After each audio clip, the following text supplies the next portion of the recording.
Forget everything you've heard about Dr. Death Steve Williams. This isn't scripted TV drama.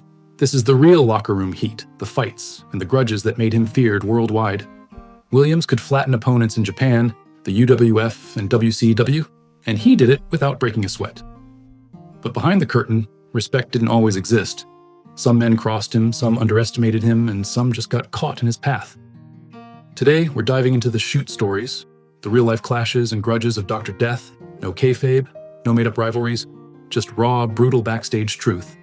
From UWF shoot fights, to backstage brawls with other powerhouses, to bitter fallout from WWF politics during the Brawl for All, this is where toughness met real-life animosity. He respected some, feared no one, and left a trail of men who learned the hard way what happens when you clash with Dr. Death. So, as always, click below for full video if watching the short form, and let's get right into it. In Bill Watts' UWF, Dr. Death had a reputation as a wrecking ball. But one night against Steve Ray, not Stevie Ray from Harlem Heat, the match turned into one of wrestling's most argued about clashes. Some wrestlers and fans swore Williams went into business for himself. His shots looked stiff, his pace brutal, and there were moments where it felt less like a match and more like punishment. Ray's take was different. He later claimed it was all a work, booked to look like a wild shoot. According to him, Williams never crossed the line. It was all part of the plan. The problem is that few people bought it. To the locker room and to fans watching closely, it looked like Williams was testing Ray's limits and maybe sending a message in the process.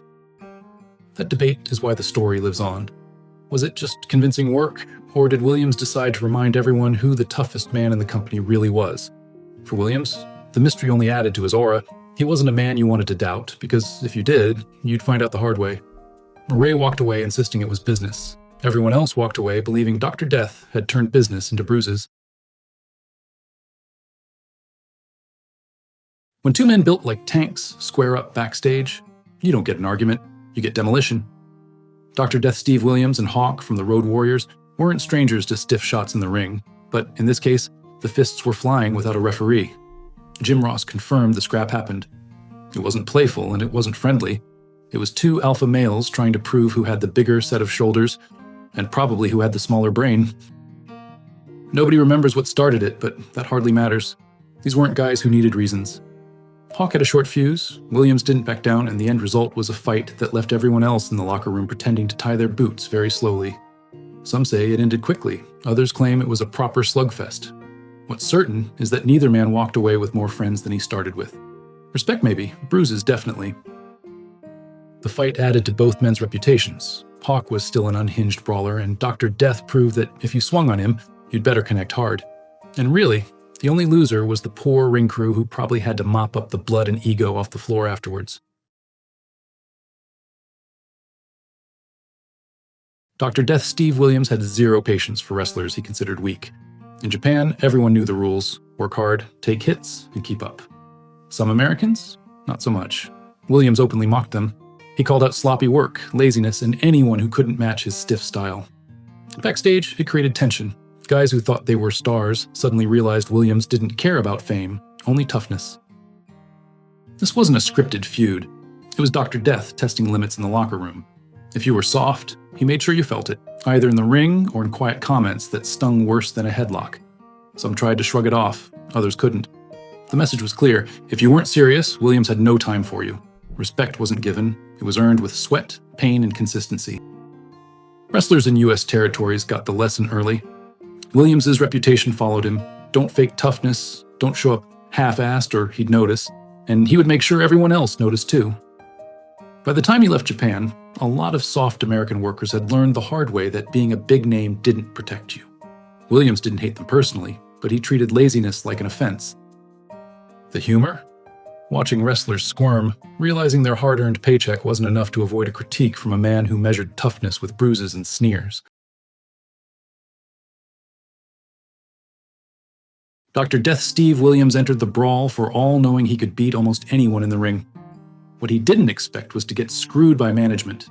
Injured mid-tournament, he was discarded like a prop, and the WWF brass moved on as if nothing happened. Williams never forgave it. This wasn't kayfabe frustration. He felt real anger at how he was treated. He had the skill, the toughness, and the reputation to dominate. Instead, promoters turned him into a disposable participant. Vince Russo and other officials thought they were running a show. Williams thought they were running a circus, with him as the unpaid clown. He made it clear backstage that he didn't respect anyone who undervalued him. The result? Tension in every locker room conversation. Williams' anger was quiet but unmistakable. You didn't cross him, and you didn't undermine him. The WWF politics weren't just frustrating, they were a target for his contempt. He never bitched publicly, but those who worked near him could feel it. A glare, a cold comment, a single nod. Williams communicated his disgust without saying a word. By the end of the Brawl for All fiasco, Williams had proven two things. Promoters could be incompetent, and Dr. Death didn't forgive sloppy management. Watching a man who could destroy most of the roster calmly shake his head at promoter decisions. It was like seeing a lion sigh because the gazelle ran away too slow. Despite what some fans assume, Dr. Death Steve Williams didn't go around hating wrestlers. He was brutal, yes. Stiff, yes. But personal hatred? Almost never. Steve Ray? The UWF match caused debate, but Ray himself said it was a work. No grudge survived that night. Williams was testing limits, not plotting revenge. Hawk? The backstage scrap was one fight, not an ongoing vendetta. Two alpha males clashed. That's all. Respect remained afterward. Soft US workers? Williams criticized laziness and poor work ethic. It wasn't hate, it was brutal honesty, the kind that made weak performers improve or quit. Brawl for All in the WWF brass? Frustration with management isn't hatred toward coworkers. Williams' disdain was professional, not personal. In short, Dr. Death didn't hate anyone. He demanded toughness, punished laziness, and reacted when things went wrong. But he didn't carry grudges. The hated these guys stories? Mostly exaggerated. If Williams hated everyone he stiffed, the wrestling world would be empty.